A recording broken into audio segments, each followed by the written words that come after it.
Bonjour à toutes et à tous, bienvenue à un pixel près. Je suis avec Dimitri Balzan. Oui. Bonjour. Bonjour. Oui. Oui, c'est moi. Julien Vergne. Bonjour. Et tous les deux, vous travaillez sur un jeu qui s'appelle sobrement Dolos. Dolos, Your Best Future maintenant, ça a été mis à jour cette année. Votre meilleur avenir en français. Mais voilà. Et qu'est-ce que Dolos ? Alors donc Dolos, on le décrit simplement comme étant un thriller politique sur la régulation sociale par l'intelligence artificielle. Ça c'est la version courte. Mais dans une version un peu plus, on va dire, narrative, en fait c'est un jeu de gestion narrative dans lequel on est un opérateur d'un logiciel qui s'appelle Dolos et qui est capable de définir l'avenir des gens. En fait c'est du coup l'IA qui est capable de le faire. À la seule petite différence que l'IA, elle n'est pas encore parfaite, elle doit devenir intelligente, parfaite, autonome. Et c'est là où le personnage que tu incarnes rentre en jeu. Justement, tu es censé lui apprendre un peu les décisions les plus compliquées pour connaître, voilà, un peu plus sensible, un peu morale. C'est là où tu rentres en jeu. Et en fait, c'est là aussi où les différentes manières de jouer au jeu rentrent. C'est-à-dire la voie, on va dire, un peu plus de la société, de l'efficacité, où tout le monde a une place qui est parfaitement calculée par rapport à toutes les données qu'on a récupérées sur eux. Ou alors une voie un peu plus de l'émancipation. En fait, on respecte plus les vœux individuels de chacun, car oui, il y aura des choix moraux, beaucoup de choix moraux. Et voilà. Je vais m'arrêter là pour le pitch et je vais enchaîner, je vais peut-être te laisser un peu... Non, mais... Écoute, j'ai pas grand chose à compléter. Oui, en gros, on joue un opérateur donc, d'un système qui doit orienter les gens suivant un score prédictif qui est fait par cette IA. Et où, grosso modo, il y a deux visions qui s'opposent, qui est celle donc, qui est... mise en place par l'entreprise qui développe donc Dolos dans le jeu et le gouvernement, d'inspiration assez libérale, avec cette idée de, grâce à l'intelligence artificielle, pouvoir créer une société parfaitement efficiente, ce qui rappelle ce qu'ils vont créer aux États-Unis avec Elon Musk, etc. C'est très à la mode. Mmh. Et vous, en tant qu'opérateur, vous pouvez essayer de réinclure un peu d'humain là-dedans et d'essayer peut-être de respecter les aspirations de chacun qui parfois peuvent aller à l'encontre de ce désir d'efficience plus globale. Ouais, cette petite nuance qui est quand même très importante, on est quand même dans un univers certes proche du réel, mais ça reste une dystopie. Cette IA, une fois qu'elle affecte, on va dire, les places aux gens, elles ont cette place-là pour la vie, en fait. Voilà, c'est vraiment dans une société un petit peu, pas orwellienne, mais plus à la meilleure des mondes de Aldous Huxley, qui est une ancienne référence, mais qui justement parle très bien, un côté un peu eugéniste, de dire que l'IA, voilà, va vraiment te dire, toi, tu vas faire ça pour ta vie, parce que tu es le meilleur personne, enfin, tu es le mieux à même à le faire de par tout ce qu'on sait de toi, tout ce qu'on a récupéré depuis ton enfance. Et justement, par rapport à la forme que ça prend, souvent le jeu vidéo, on le visualise avec un personnage soit qui saute de partout, soit où ça explose, etc. Là, il n'y a pas d'effet de 3D. On n'a même pas de personnage matérialisé, puisqu'en fait, on joue le personnage qui se connecte à son travail, finalement. Tout à fait. Et ce qu'on a, c'est une espèce d'interface. Alors, j'allais dire, ça fait penser aux réseaux sociaux, si les réseaux sociaux étaient bien designés. C'est-à-dire que globalement, voilà, on a des personnes dont il va falloir choisir le destin et on a accès à leurs données. Donc, tout simplement, c'est comme si on regardait des fichiers de données, mais en joliment fait. En joliment fait, c'est ça. Il y a un petit côté un peu intrusif. Donc, il y a pas mal de références en science-fiction qu'on pourra citer après. Mais oui, en gros, l'idée, c'est volontaire que ce soit un peu dérangeant, dans le sens où on a un peu la sensation de rentrer un peu dans la vie privée de ces gens-là, dans le but de créer la société parfaitement efficiente. Ça c'est le but un peu de l'entreprise dans laquelle on est. Mais au-delà de ça, au-delà du logiciel en tant que tel, oui, il y a un système de messagerie. Donc du coup, avec un système de chat un peu littéralement comme SMS, qui est vraiment très inspiré de la réalité en termes de design. Peut-être à la rigueur le côté, voilà... Souvent, on dit notre jeu comme étant un juicy, c'est quoi, c'est juicy motion design, parce qu'en fait, du coup, il y a beaucoup de motion design en 2D, donc en gros, de l'animation comme on peut voir sur téléphone portable, mais extrêmement léché, coloré, pas trop compliqué non plus. En fait, on essaie juste de dire, oui, il faut faire ça c'est bien, ça c'est pas bien, enfin voilà. Et donc voilà. Et donc dans ce petit monde un petit peu alléchant quand même, malgré tout, c'est pas froid, c'est plus, ah oui, tu vas travailler, mais tu vas jouer un jeu dans le travail, pour en reparler. Voilà, en fait, il y a différentes manières de se démêler donc en fait dedans, quoi. Mm-hmm. Et ça a été un gros travail justement de singer finalement un poste de travail, justement différents éléments. D'avoir ces différents éléments là, parce qu'il y a la partie où on va décider de l'avenir des gens. Ouais, c'est ça. Ça, c'est Dolos. L'application c'est Dolos. Dolos, ouais. Voilà, donc c'est vraiment l'application dans laquelle c'est intradiégétique finalement, c'est-à-dire Ouais. que ça appartient à la narration, c'est pas Ouais, le ouais. jeu qui s'appelle Dolos, c'est l'application C'est que ça. notre personnage qu'on incarne va utiliser. Ouais. Et derrière, après, on a même le système de notation, de savoir si on a été efficient. Efficient, bien sûr. Voilà. Ça, c'est toujours dans Dolos, ouais. Et c'est un peu dans le milieu, on dit le core gameplay, mais en gros, voilà, c'est l'élément central dans lequel tous les éléments, tout est connecté en fait par rapport à Dolos. Mais après, les éléments annexes sont souvent des éléments tout aussi importants. On parlait du chat, la messagerie, donc on échange avec des personnages du jeu, notamment, je pense que tu pourras en parler juste après, mais là je fais un tour d'horizon. Donc il y a un chat, mais il y a aussi un système d'articles de presse qui, du coup, on suit l'aventure du personnage au fil des années. En fait, c'est pas vraiment une narration qui se passe sur un ou plusieurs jours, ça se fait vraiment sur une longue période. Du coup, on voit un pays en évolution, on voit ton personnage en évolution, et on voit Dolos en évolution lui aussi. Et je crois que c'est tout. Et du coup, il faut aussi imaginer un menu principal qui est un bureau, quoi. C'est vraiment ça. Enfin, on s'est beaucoup plus inspiré d'Apple que de Windows, mais en fait, il y a un côté très beaucoup d'effets de transparence, translucide, des grosses typographies, des belles animations, un menu paramètres si tu veux changer le son, mais du coup, c'est littéralement le son dans le jeu, mais c'est aussi le son. Enfin voilà, tout est vraiment. On est dans un système, quoi. On est dans une OS. Et je pense que je vais te laisser rebondir sur la narration. Oui, je vais un peu plus parler aussi de cet espace bureau virtuel, parce que du coup, Dolos, c'est qu'une appli en fait, parmi d'autres. Oui. Et comme justement, c'est un jeu d'interface, on a voulu travailler sur l'immersion le plus possible, parce qu'on n'a pas d'image en 3D, etc. Donc, il faut vraiment essayer d'avoir quelque chose qui puisse paraître le plus concret possible et le plus réaliste au vu de ce qu'on propose. Donc, on a créé un bureau virtuel qui reprend un peu les codes de comment maximiser votre productivité, qui pousse vraiment ça. Donc, on a des petites apps aussi qui permettent aussi donc d'orienter où le joueur doit aller en priorité. Mais par exemple, on a un petit outil qui s'appelle Anti-Procrastinator pour vous pousser à bien travailler et être assez productif. Donc, du coup, ça crée une ambiance générale qui déjà fait comprendre qu'on est dans une société qui est très poussé sur la productivité, très poussé sur l'économique et sur l'efficience, et aussi donc sur un travail de quelqu'un qui travaille de chez lui, isolé. Tout à fait, en télétravail, chez soi. Je joue à Dolos, j'ai ce personnage-là que j'incarne d'office. C'est-à-dire, je ne vois jamais ce personnage-là. Je suis au-delà même de la première personne. J'incarne carrément le moment où il est sur son poste de travail. Ouais. Je vois des gens qui ont des données personnelles assez complètes, très complètes. Oui. C'est-à-dire que, imaginez, vous qui nous écoutez, vous êtes probablement sur les réseaux sociaux, vous avez peut-être justement posté des photos de vos enfants, vous avez peut-être justement avec notamment les données GPS, etc. Effectivement, ça va être marqué que vous avez un mauvais sens de l'orientation parce que vous vous perdez souvent alors que vous avez le GPS. Ça peut faire partie des données récupérées entre autres, quoi. Ça peut même aller plus loin. Ça peut aller plus loin, c'est progressif, c'est vraiment un peu comme si vous êtes familier notamment à certaines séries comme Black Mirror, il y a un petit peu ce côté on essaie de s'immiscer un peu de différentes manières différentes dans la vie privée des gens, mais concrètement oui, c'est des données privées, publiques et privées. À la base, c'est censé être un système de notation pour juste savoir ce que les gens vont faire dans la vie, genre étudier, travailler. Mais en fait, après, ça commence à partir sur qu'est-ce que tu as aimé ou partagé dans les réseaux sociaux, combien touche le revenu de tes parents, dans quel métier tes parents travaillent, parce que du coup, il y a vraiment cette logique de reproduction. Je sais pas si ça fait partie d'une des références, mais en fait, notre petit délire, ça a été entre nous de gamifier les 4 capitaux de Pierre Bourdieu, qui sont à la base pas censés être quantifiables, mais qui là, du coup, ont été utilisés par Dolos d'une certaine sorte à ce que tout est gamé, tout est scorifié. Donc voilà, ça va un peu loin. Et donc oui, plus ça va et plus c'est dans la vie privée que ça rentre. Sachant qu'il y a d'autres voies aussi qui vont amener encore plus d'infos, encore plus privées, qui ne font pas part de Dolos, mais d'autres choses. Je sais pas, on peut en parler. Mais ça fait partie des voies alternatives en fait. Sur vraiment le côté, limite on pourrait savoir ce que la personne pense, quoi. Ouais. À ce point-là. Avec cette idée donc de sélectionner pour cette personne-là l'avenir. C'est-à-dire que du coup, il y a le côté, il y a un poste d'avocat, il y a des études de droit, de machin, et en fait, on va sélectionner finalement les candidats qui sont les plus à même de participer à ça. C'est ça. Pour résumer, c'est ça. Dans le détail, il y a 2 phases. Et en gros, il y a une phase où on choisit les meilleurs pour une formation, pour résumer très vite.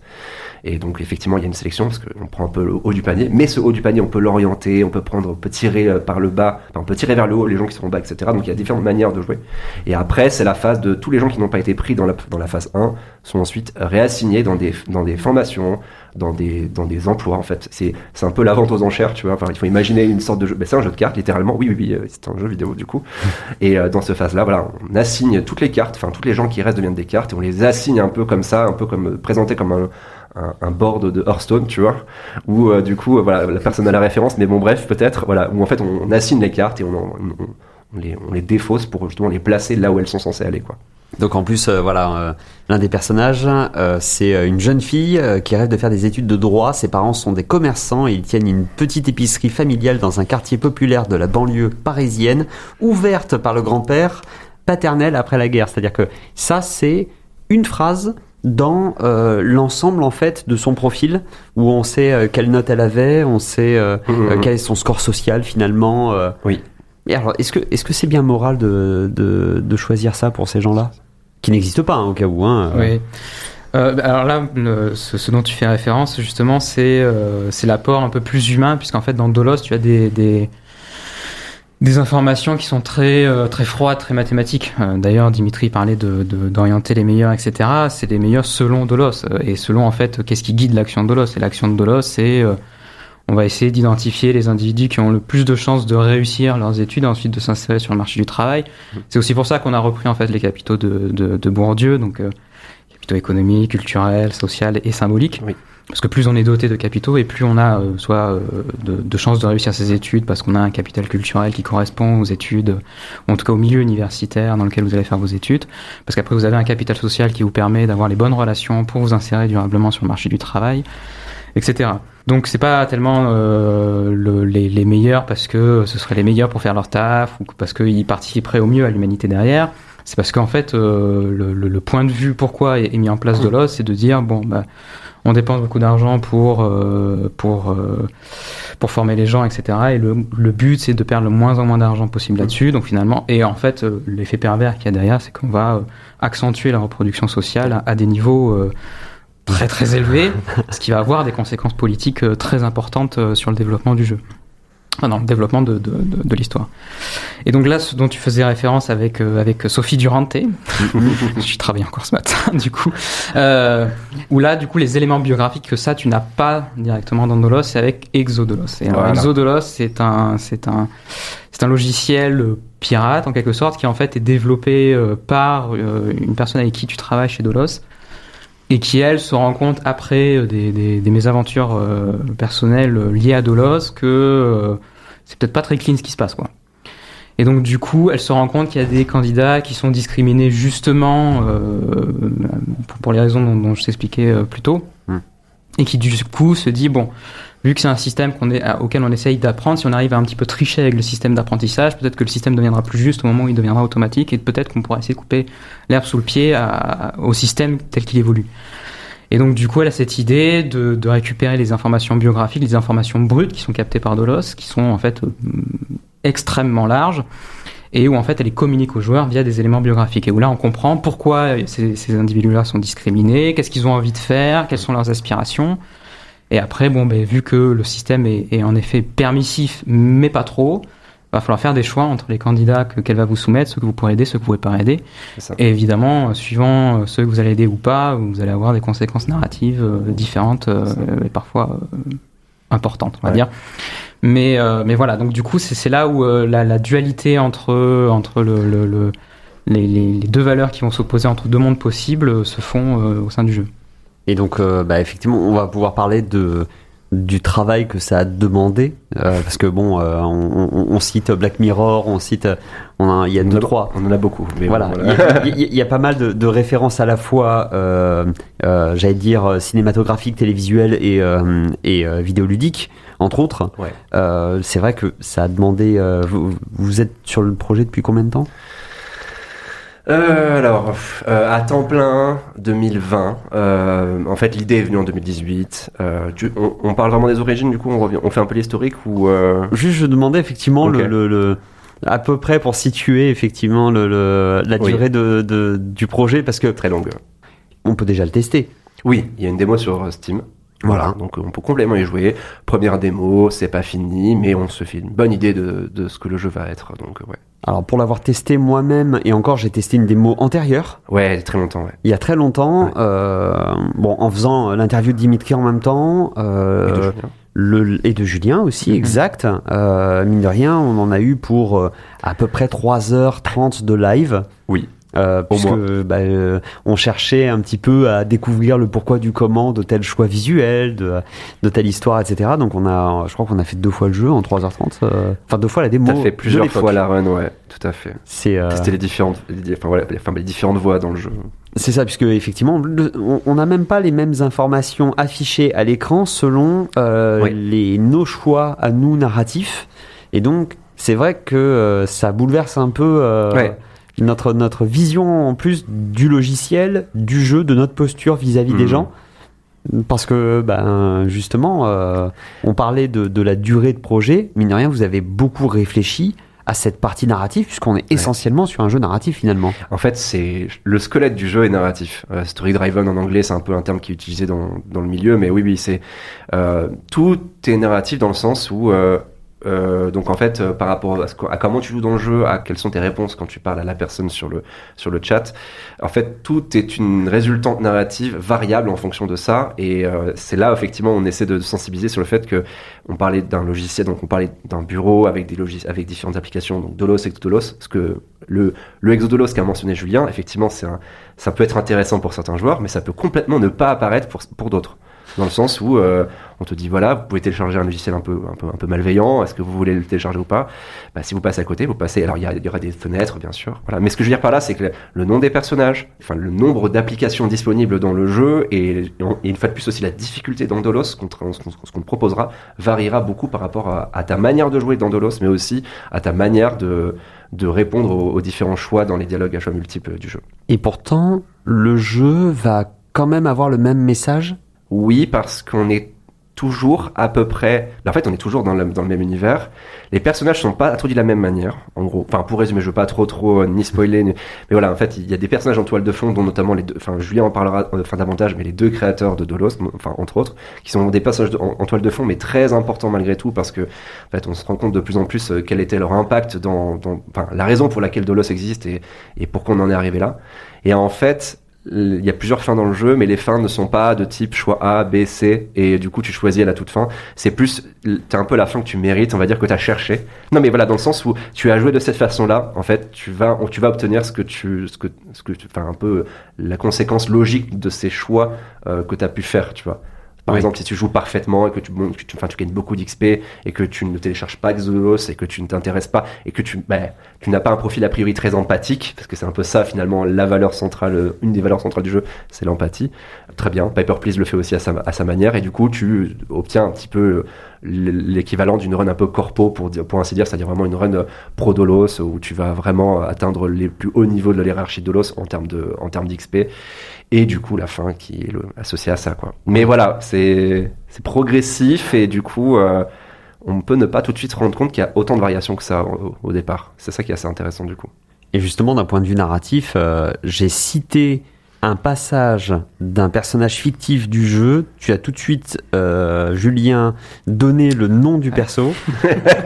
Est-ce que ça en dit pas un peu long sur le travail que tu as fait sur cette partie narrative, notamment, et sur les personnages? C'était à refaire, je sais pas si je le referais honnêtement, si je me lancerais là-dedans. Parce que c'était la première fois que j'écrivais quelque chose avec une narration aussi éclatée. C'est pas simple, ça demande beaucoup d'organisation, etc.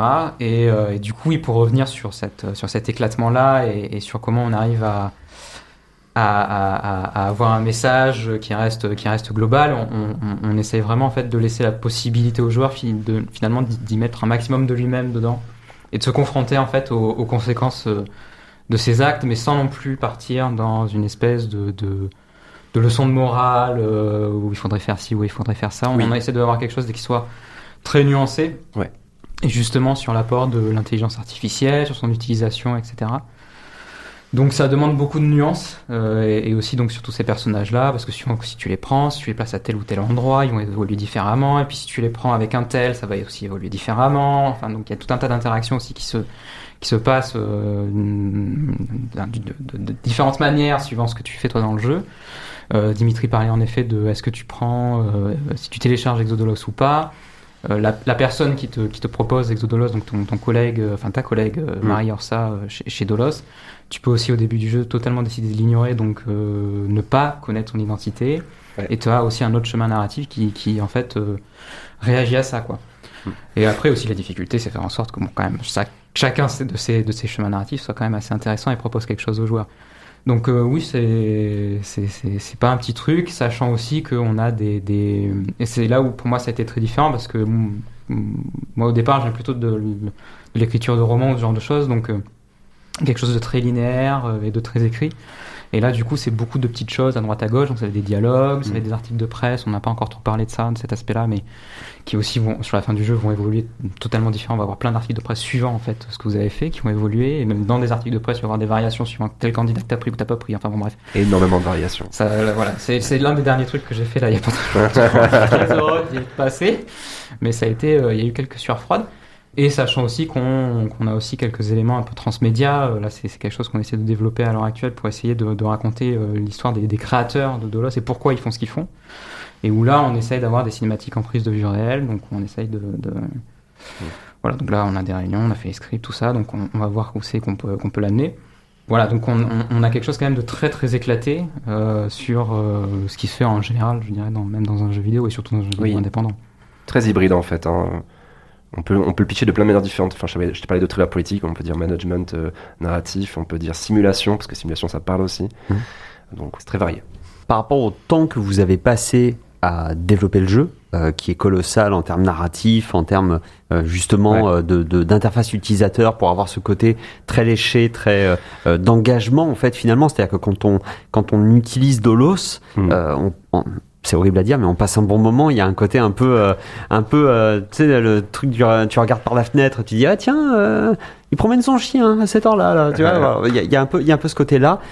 Est-ce que vous puisque c'est un peu le pitch, hein, c'est d'aider une IA aussi à apprendre, etc. Ouais. Est-ce que vous justement, avec l'évolution de ces derniers temps vis-à-vis de l'IA, ça vous a apporter des nouvelles idées pour pouvoir progresser ou au contraire ça vous a conforté en fait dans la direction que vous aviez prise? Je dirais conforté. En fait, ça s'est mis à jour. La logique à la base, c'était dans tous les cas. Le deep learning et l'algorithme étaient au centre de la version 1 du jeu dans tous les cas.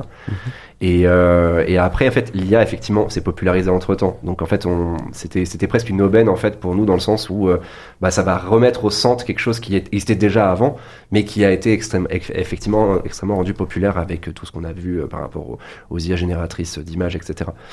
Je peux dire, notre intention initiale était avant tout à ce que l'IA, en fait, on ne cherche pas à diaboliser la technologie plus que les gens derrière qui utilisent la technologie, surtout là, je pense vraiment à des pouvoirs un peu plus importants politiques, etc., étatiques, et aussi privés, parce que là, pour le coup, les personnages en toile de fond sont vraiment des directeurs d'entreprise.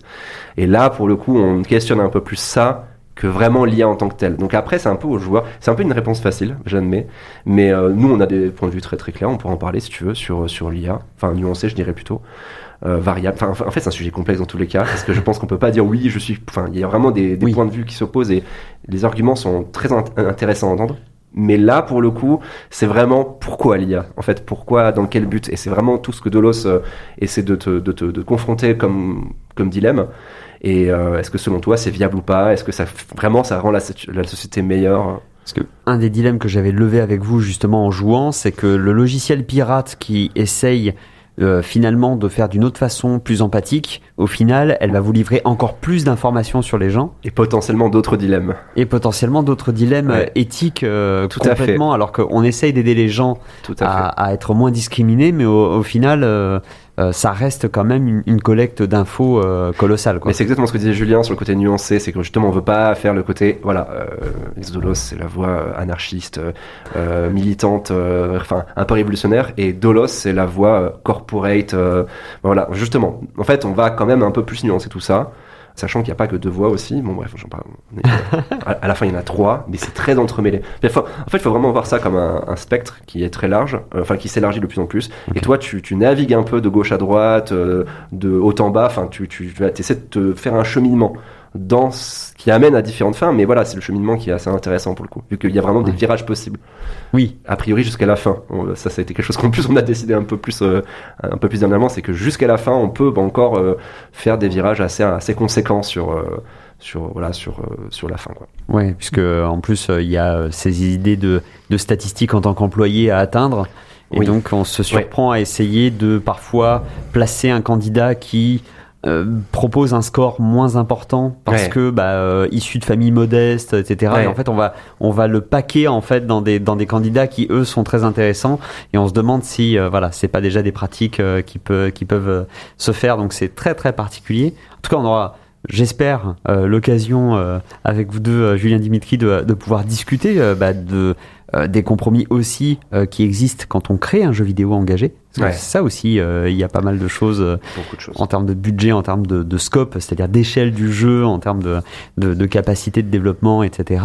En tout cas, un grand merci de nous avoir présenté Dolos. On a la nouvelle démo, on a la dernière démo qui est sortie quand ? Alors la démo est là comme depuis maintenant 6 mois. Il y en aura au moins une deuxième qui arrivera l'année prochaine. Sans en dire plus pour l'instant sur la sortie, mais en tout cas voilà, ce n'est pas la dernière démo qui est disponible. Mais déjà, tu peux y jouer là complètement.